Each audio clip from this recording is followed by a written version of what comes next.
I don't have the key. You have the freaking key. I don't have. Oh shit.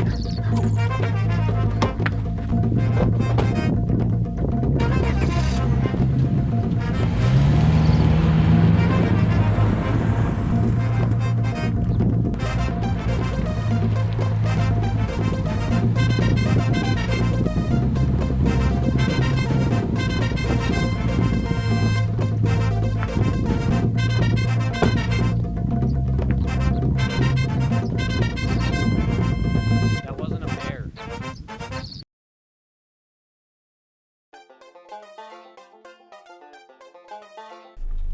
You are my treasure. You are my treasure.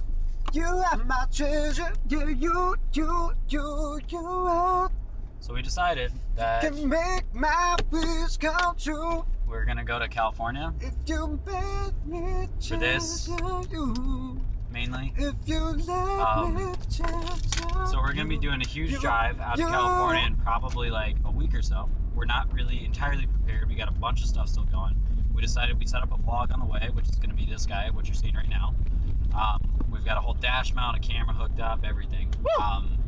It's been a lot of work already just with all the other stuff we're doing in terms of music. We got a whole audio system and had to learn how to do that crap and practice, you know, being our shitty selves Don't stop taking it now. and getting him to shut the hell up sometimes. So I don't know, it's been like a long time coming already. We've been working on this for a couple months I'm trying to get it glad going. you came. And my brother inserts random lyrics. So like I said, about a week we're gonna be taking a trip. We're thinking like 2 weeks. Last time we did this thing, my brother accidentally met Morgan Freeman. I wasn't in the car, unfortunately, and Dickbag did not get a picture with him, unfortunately. Bruce, miracles are something that just happen.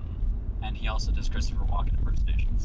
I'm making waffles. And apparently all he does is that. He doesn't talk. I'm sure as you're looking out the window, you can just see corn. So yeah, we're in Philo. That's just corn. We're on our way up 130 That's right now. not, corn is just not distinguishable from Illinois. Yeah, this is Illinois corn. You'll notice, not Indiana corn, not Iowa corn, Illinois corn. Yeah, we have the best corn. This will be probably about a 2-week trip, we think, is what we're thinking. Maybe 2, maybe 3. I don't know.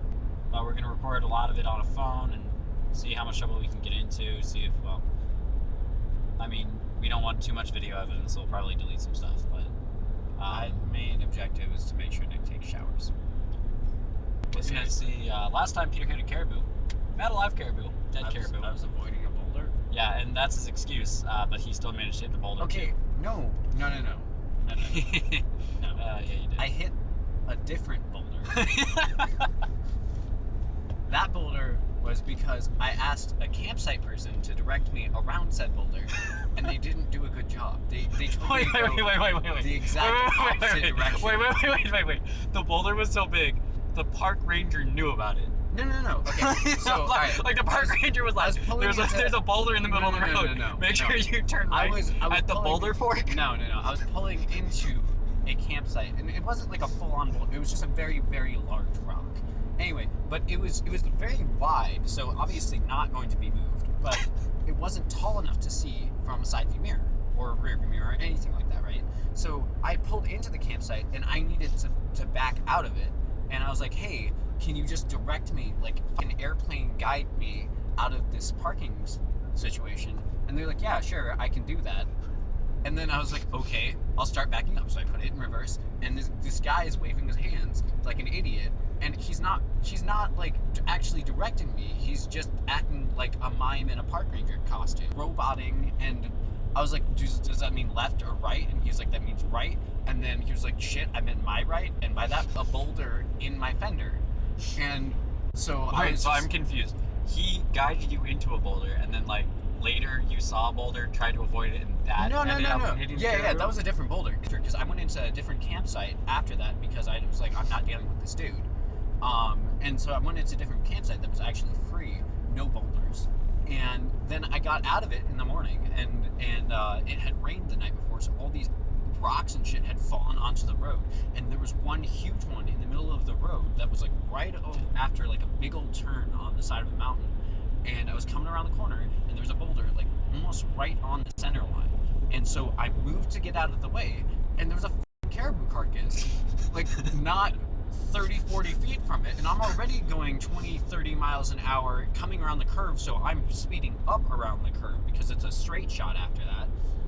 I'd gone down it like once or twice, but I avoided the boulder and like went over a caribou with the right front wheel. It may have been an elk. I don't know. It was big. It was brown. It was furry, and there were definitely See, like some debate, stubby antlers. I feel like the debate recently has been like which one of us is a better driver, and one of the things we were talking about is that and whose car is better. So we're debating between taking a 4-cylinder, which is the car we're in right now, or a 6-cylinder, and it's the same exact car. It's a 1998, 97. Yeah, 98. 98. I think it's 98 Honda Accord. But both of them, it's the exact same model car except 4 versus 6. Anyway, so my car has 180,000 miles on it. His has like 160, maybe 153. 153. I don't know. So it's got less miles than mine. But my car has gone 10,000 miles without repairs, which is pretty sweet. His has gone pretty far. That's however, not true. he's had more repairs. It is true. So, let's review the story of when you lit yourself on fire. I did not light myself on fire. I lit the car on fire, and that is before any of that driving happened. This dipshit was like, there may be a fuel leak. So he looked it No, up it's online. not a fuel leak. It was. Okay, I don't know what it was. Let me tell the but story he held because a you lighter. don't understand He held shit a about lighter. what happened. A lighter to some tube. No, you don't hold a lighter. Oh my god, you don't even understand what this is. Okay, you have an air intake manifold leak, right? There's 2 ways to test for it. There's a propane enrichment, which is the proper like shop way to do it. Okay. But it sounds dangerous because you're spraying propane over a gasoline engine. Yeah, well, should be why you lit yourself on But fire. it is actually the safest option. That's not what I did though, because I don't have one that I can just leak propane all over it. The other option is to use throttle body cleaner, but what you're looking for is a change in the idle. To make a short story out of it, I was sitting there, I knew it could light on fire, so I gave my cousin, who is also named Peter, a fire extinguisher and was like, hey, hold this, have the pin out, if it lights on fire, spray it down. So I found the leak, right? And so I'm like, oh, that's where it is. Professional. And then I was like, okay, wait. And then, so I started to spray a little bit more, and by this point, my cousin had already put the pin back in the fire extinguisher. And the battery terminals threw a spark, and all the throttle body cleaner that was actually still like on the top of the engine lit on fire. So the top of the engine was all flaming. And my cousin had the pin in, so he started fumbling the fire extinguisher and finally like sprayed it out. And the weirdest thing was that after he sprayed it out, the leak was gone. It had like cauterized itself closed. This is how my brother fixes cars. So when you look at his car versus my car, the main problem for me is my car, I've maintained, has no engine lights. My brother's car, which he claims is like an O2 sensor or something like that, the engine light is on It's not and an it O2 never sensor. goes off. It's it not an O2 never goes sensor. off. I It's don't know. an evaporative fuel emissions leak. You can get that from leaving your gas cap off. Like, it's not even serious. Except his gas cap is on. So that's the issue there. So basically though, his engine light is on. My thing is, when my engine goes, I'm not doing so well, I want the light to go on. Right? Let's just bring up the fact that you blew a hole Right? inside of I wanted to go our on. first car. This was a different car. So Just we had a bring that Volvo up. 240 DL that our uncle gave us because we couldn't afford a car. I feel like that should be part So it of was the our first car, conversation. and it was like at 300 and I don't even know how many thousand miles. Like this thing was insane. The odometer stopped working at like 180 or something. And on the way back, somebody was, like I heard the car started to go like ding, ding, ding, ding, but like more loud and bassy, sort of a sound. And I was like, oh crap, I should pull over. So as I start to pull over, I just hear dun dun kuh! And then smoke, and then no engine, and then just death. And then me pulling over going, oh, I wonder if there's a place I can stop, and I'm hopefully not in the middle of nowhere. But it just, if you've never heard of blowing a rod through an engine, that's what happened. It took the rod. It's throwing a rod. So throwing rod, yeah. So there's a blowing a rod is there's a piston. That's a different video. Yeah, piston, and it's got like the piston head on it, Also, and then you've please got the stop little thing using like that this. hand motion. So it goes like that inside the engine. Well, sometimes if your engine is improperly lubricated and or old and or both, for You instance, really like need to this stop car, put your arm down. that goes, brakes, and then it just pushes that rod straight through the engine hole. And keep in mind, your engine is like that thick, just What he steel means by the plate. engine hole is the side of the engine block. He blew a hole in the side of the engine Yeah, block. so it went straight through that, like that. So the good thing about this engine in particular is it's a V but it's a V in line with the car, all right, which was pretty awesome. However, in a lot of the cars these days, for instance, like the one we're in right now, the V isn't like this, it's like this. So what always worries me is like when you get a super old car, right, and let's say the V is not an inline V, what happens when it blows a rod? Throw a rod at your Where does face. it go? So it adds excitement to your life, Nick. We were talking about this earlier too. The other thing about a four-cylinder car is it does not accelerate as fast. And I was just No, it saying, doesn't. ever since I got a four-cylinder car, because of that, if a semi comes up behind me and it's really running me down, it just brings me closer to God. Because I pray the whole time my hands are on the wheel and I'm slamming the pedal of the Let's floor. just, And I'm pretty sure my six-cylinder could outrun a bear's acceleration. have you ever seen a bear try to break into a car? Have you seen those But videos? Bears can It takes run- like a solid minute. Bears can run. I'm pretty sure in a 20 minute miles I can an accelerate. hour. And attack your car at the same time. And if it chose to, Let's say it jumps on your car. Let's say the bear is on top of let's your car. say it just And you hit the decides to brakes get in really front of your hard, car. even if Let's it does just catch say up. if it decides to get in front of your car. Put it in reverse and turn. Most of the time when you park in an area where there's bears, there's a lot of trees. I'm pretty sure. There's not a lot of maneuverability. I know a bear is heavy. Don't get me wrong, and I'm not saying it wouldn't put a dent in the car, but I think even a four-cylinder car probably weighs close to at least a ton, probably. So if you had a bear, let's say 700 pounds, with a car that weighs a ton, Listen to this. you're topic probably gonna about hurt the it. bear. You know what I mean? This car is a four-cylinder. It wouldn't even overpower a bear. This would be like the short It kid depends on that how someone long- puts their hand on the kid's forehead. It depends on how. That's It what the wouldn't go bear over versus the this bear, car. and the bear would be very upset, and the car would definitely be damaged. The car But would I'm not be pretty sure you moving. could, if you backed into a bear.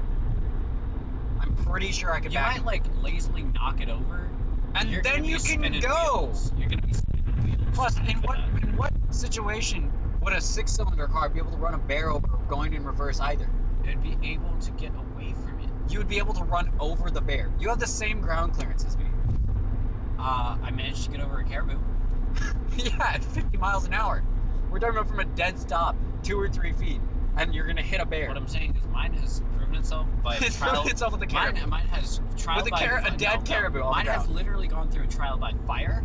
It's hit a caribou, so it has a better chance of making it over a bear. You're describing all the reasons I wouldn't drive that car. My car is an athlete. This should be an official review, apparently, for Honda. You know, they should know.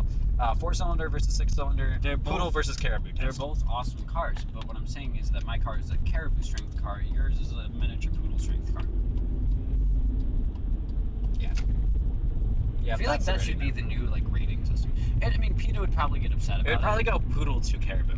Yeah, I feel like PETA would get But upset. like, what's the about it, mid scale? though. Because I don't think you can go like poodle straight Because to caribou. trucks are like Probably are, like a 3 bear caribou. rated. No, they're like 3 caribou. like 3 caribou or like 2 bear. but at the same time, I'm just like, it takes a lot of balls to just sit drive there. straight into the. Yeah, because it's like you're playing chicken, but like it's not I'm chicken. not gonna lie. where- I'll hit the brake first. I actually don't think about swerving most of the time. I just think about slamming I don't think on the about brake. swerving because I know it's a bad idea, but I'm also not sitting there going like, oh, I should just hit it. I would enjoy it if this light would turn green. Colorblind problems. Oh, I found out that my phone has colorblind correction. So it will do try something and Deuteronomy something.